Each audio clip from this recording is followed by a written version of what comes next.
Hi, I'm Harinee, and I work with ThoughtWorks as a capability lead.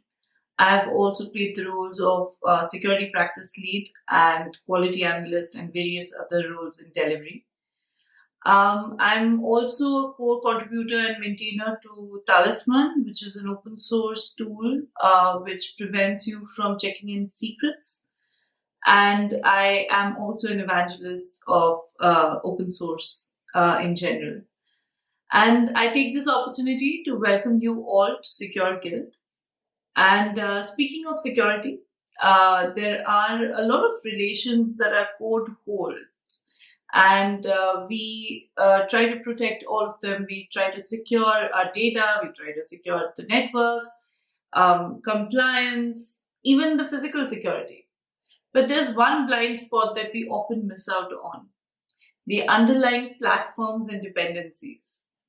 It is very often, right, that we want to build a feature and we look for a library and just use that. But have you ever stopped to think how many vulnerabilities are you inheriting from that very library that you're using? 80 to 90% of modern applications consist of assembled components and containers. The top 10 Docker containers, the most popular ones that are there, each one of them have at least 30 vulnerabilities known.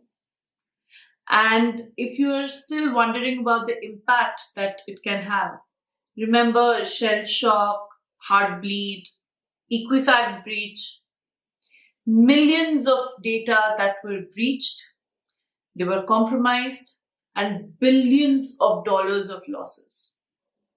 But don't worry, there are things that you can do about that.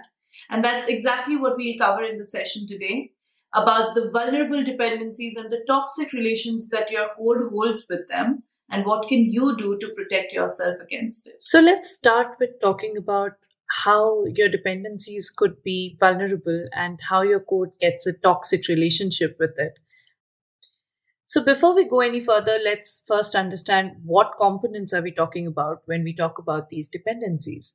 They could be underlying platforms, they could be images that you're using, they could also be third-party libraries that you have, the transitive dependencies that those libraries may have, or they could be tools or softwares that you've installed and you're using them. So it could be any of this.